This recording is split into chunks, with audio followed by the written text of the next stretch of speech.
Hi, my name is Steve Stine from GuitarZoom, and that little blues solo that I just played is actually a lot easier than it sounds. All it is a few blues licks that are stacked together. The first one looks like this. I'm going to go up to the 15th fret of the first string with my first finger, the 17th fret of the second string with my third finger, and I'm going to play that shape. Then I'm going to move down to 14 and 15. 14 on the first string with my index finger, 15 with my middle finger, and then I'm going to move down to 12 and 13. Same shape. So I'm in the key of A here, doing some A blues stuff. And I could do a lot of different rhythms. What I did was I simply went... So you see I could play 15, 17, 14, 15, move down. And then what I did was I went to the 14th fret of the third string, which is the root. Okay?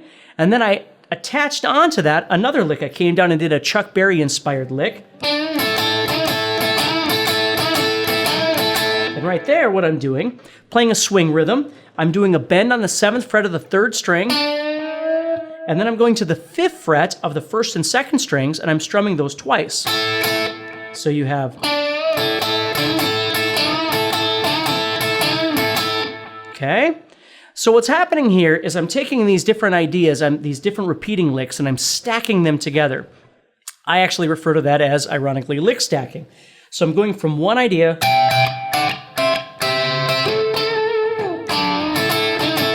Now you're going to see it right here.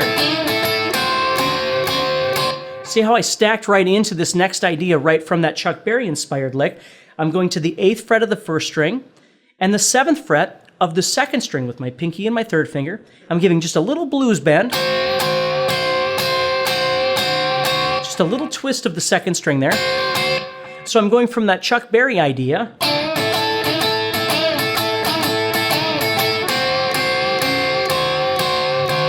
and stacking right into that next idea. And from there,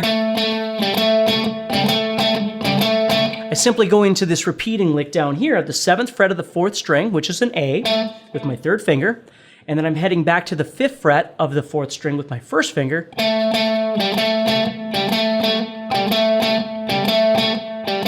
and then what I start doing is I start alternating that idea with another lick stacking concept of going to the 2nd and 3rd strings at the 5th fret with my index finger, and then heading back to that same root. So I can go back and forth between, you see? And I could even alternate those as much or as little as I chose to. I could do... There's lots of really, really cool stuff that you can do with something like that.